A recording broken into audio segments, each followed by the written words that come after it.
আসসালামু আলাইকুম। Hello everyone, কেমন আছেন? আশা রাখি ভালো আছেন। আজকে আমি তৈরি করে দেখাবো কাসের পায়েস বা সাবুদানার রসমালাই।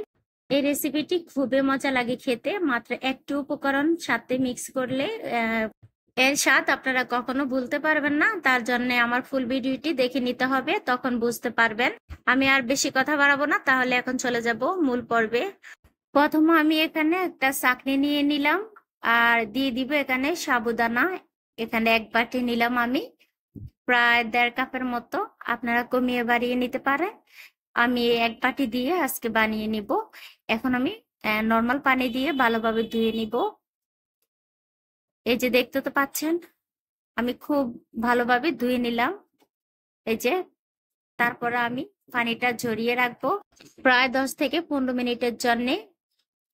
এই যে 10 থেকে 15 মিনিট পর ফিরে আসলাম। দেখতে তো পাচ্ছেন একেবারে আঠালো ভাব হয়ে গিয়েছে। আর একেবারে ভিতরে যে দানা দানা থাকে সেটা কিন্তু গলে গিয়েছে। এই যে আমি এখন হাত দিয়ে এভাবে মুতে তারপর একটা ডো তৈরি করে নেব। তার জন্য প্রথম আমি দিয়ে দিলাম এখানে 1 টেবিল চামচ ঘি।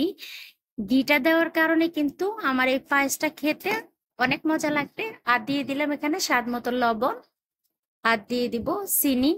চিনিটা দিলে কিন্তু ভালো হয়, স্বাদটা বেড়ে যায়। আর আমি যে গোল্লা করব সে গোল্লার মধ্যে কিন্তু মিষ্টিটা দিলে অনেক টেস্ট আসে। এই যে আমি ভালোভাবে মথি নিয়ে একটা ড্রো তৈরি করে নিলাম। এখন আমি হাতের মধ্যে একটু ঘি মাখিয়ে তারপরে গোল গোল শেপ দিয়ে নিব। আপনারা চাইলে তেল মাখিয়ে নিতে পারেন। আমি 2 হাতে ইউজ করেছি, কিন্তু আমি হাতটা ভালোভাবে আগে থেকে ধুয়ে নিলাম। আপনারা চাইলে একটা বাটির মধ্যে বা থালার মধ্যে নিয়ে এভাবে এক হাত দিয়ে গোল শেপ দিয়ে নিতে পারেন। সেক্ষেত্রে কিন্তু একটু সময় বেশি লাগবে। আর আমি তাড়াহুড়োর জন্য কিন্তু এভাবে গোল শেপ দিয়ে নিলাম 2 হাতের তালুতে।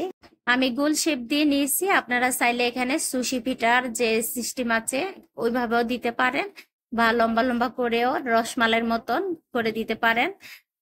আমি আমার মতো করে এভাবে বানিয়ে নিলাম। দেখুন সবগুলো কিন্তু গোল শেপ দিয়ে নিয়ে নিলাম। দেখতে তো পাচ্ছেন একটার সাথে কিন্তু আরেকটা লাগে না। এই যে এখন আমি আগে থেকে দুধ জাল করে রেখেছি, সে দুধটা দিয়ে দিলাম। এই যে আর দিয়ে দিলাম এখানে 1/2 কাপের মতো গুঁড়ো দুধ। অবশ্যই চেষ্টা করবেন গুঁড়ো দুধটা দেওয়ার জন্য, গুঁড়ো দুধটা দিলে কিন্তু টেস্টটা ভালো আসে। আর দিয়ে দিলাম সাথে স্বাদ মতো লবণ। আমি এখন চিনি দিব না, চিনিটা পরে দিব। আপনারা চাইলে এখানে গুঁড়ো ব্যবহার করতে পারেন। আমি এখন দিয়ে দিলাম তেজপাতা আর দিয়ে দিলাম 4টি এলাচ ফ্লেভারের জন্য। যখন ভালোভাবে বলক চলে আসবে তখন কিন্তু আমি তেজপাতা আর এলাচগুলোকে তুলে ফেলবো।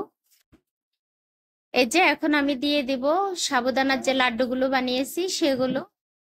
সবগুলো দেওয়া হয়ে গিয়েছে, এখন আমি নেড়ে ছেড়ে দেব। আর এই এই পায়েসটা রান্না করার ক্ষেত্রে কিন্তু একটু মাঝে মাঝে বেশি বেশি করে নেড়ে ছেড়ে দিতে হবে, তা না হলে নিচে লেগে যাওয়ার সম্ভাবনা থাকে। আর আমি এই লাড্ডুগুলো দেওয়ার পরে প্রায় বেশি না 7 থেকে 8 মিনিট রান্না করে নিলে কিন্তু আমার এই পায়েসটা হয়ে যায়। এই যে আমি এখন তেজপাতা আর এলাচগুলো তুলে ফেলছি, দেখতে তো পাচ্ছেন। এখন আমি দিয়ে দিব চিনি। চিনিটা আমি আমার স্বাদ মতো দিয়েছি, আপনারা কমিয়ে বাড়িয়ে দিতে পারেন। এই যে অলরেডি কিন্তু আমার পায়েসটা হয়ে আসছে। আমি আরো 5 মিনিটের মতো রান্না করে নেব। এই যে যতক্ষণ গণনা হয়ে আসবে, দেখতে তো পাচ্ছেন এমন ঘন হয়েছে। এই যে আমি এখন চুলাটা বন্ধ করে দিয়েছি, অপেক্ষা করব ঠান্ডা হওয়া পর্যন্ত। আর যখন ঠান্ডা হবে ততক্ষণ কিন্তু পায়েসটা আরো ঘন হয়ে যাবে। এই যে দেখতে তো পাচ্ছেন কতটা ঘন হয়েছে, একেবারে রসমালাইয়ের মতো হয়েছে। আমি এখন পরিবেশন করে দেখাবো।